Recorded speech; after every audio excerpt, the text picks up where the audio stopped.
Hello សួស្តីបងប្អូនទាំងអស់គ្នាខ្ញុំមូហើយវីដេអូខ្ញុំថ្ងៃនេះគឺដើរ shopping ទិញកៅអៅនៅហាងកបាយផ្ទះហាងកៅអៅនៅកបាយផ្ទះនេះនិយាយពីថាលក់ដាច់សាហាវហ្មងណាឃើញគេលក់ដាច់ចឹងក៏សាកចូលមើលដែរមើលថាកៅអៅគេស្អាតស្អាតប៉ុណ្ណាបានភ្ញៀវច្រើនម៉ងហើយកៅអៅគេមានកន្លែងចាប់ពី$2ឡើងបងប្អូនទាំងអស់គ្នារៀងធូរថ្លៃដែរហ្នឹងណាចឹងតើបើមានអ្នកចូលទិញច្រើនណាដោយសារតែម៉ូដស្អាតស្អាតហើយតម្លៃក៏រៀងធូរចឹងណាហើយខ្ញុំនេះក៏ចាប់អារម្មណ៍ដែរដោយសារតែមានម៉ូដដែលខ្ញុំត្រូវចិត្តច្រើនណោះហើយដូចជាម៉ូដនេះខ្ញុំគ្រាន់តែឃើញពីក្រៅហ្នឹងខ្ញុំមើលខ្ញុំនិយាយទៅខ្ញុំគុំទុកយូរហើយម៉ូដហ្នឹងបាននិយាយពីកៅអៅវិញម៉ូដស្រីចឹងអត់សូវចូលចិត្តម៉ានេះចូលចិត្តតែកៅអៅម៉ូដដូចប្រុសចឹងពាក់ទៅមានអារម្មណ៍ថាវាស្រួលខ្លួនណាបងប្អូនចឹងហើយខ្ញុំចូលចិត្តណាអាពពួកអាវចឹងបើនិយាយពីថាមានលុយច្រើនវិញខ្ញុំទិញទាំងអស់ហ្មងទិញឲ្យអស់ពីហាងហ្នឹងហ្មងនិយាយពីថាស្រឡាញ់គ្រប់ម៉ូដហ្មងណាឥឡូវសម្រាប់ចិត្តថាយកអាវនេះហើយអញ្ចឹងលើមកសិនថាសមអត់អញ្ចឹងណាបងប្អូនបើថាពេលយើងពាក់ទៅវាសមអញ្ចឹងយើងលើឲ្យហើយចាគឺថាលើឲ្យមិនដែរបងប្អូនសមអត់ទេនេះបងឡាយសម្រាប់ចិត្តថាយកអាវហ្នឹងហើយតែនឹកឃើញមិនទៅចង់លើអាវផ្សេងទៀតលោហើយសម្រាប់ចិត្តឡើងក៏នៅតែយកអាវនឹងដដែលតម្រាំតែសម្រាប់ចិត្តថាយកអាវហ្នឹងលើឡើងពីរដងហើយបងប្អូនអើយ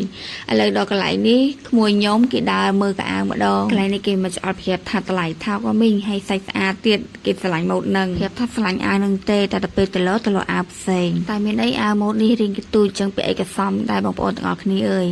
ពាក់ពណ៌សហ្នឹងមានអីស្អាតដែរតាស៊ីជាមួយនឹងខោហ្នឹងចឹងណា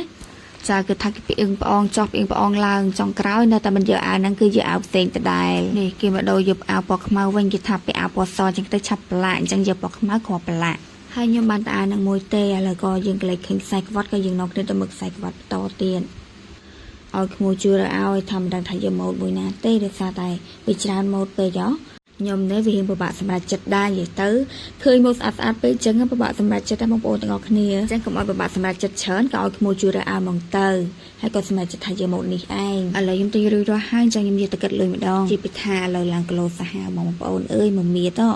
ឃើញមីខ្លួនឯងចាំខ្លាចហ្មងណាវីដេអូដល់ shopping របស់ខ្ញុំក៏មានតែប៉ុណ្្នឹងទេវីដេអូខ្ញុំចាប់ធ្វើហ្នឹងហើយបងប្អូនបើបងប្អូនចូលចិត្តវីដេអូខ្ញុំកុំភ្លេចជួយចុច subscribe និងសញ្ញាកណ្ដឹងដើម្បីទទួលបានវីដេអូថ្មីៗបងប្អូនទាំងអស់គ្នា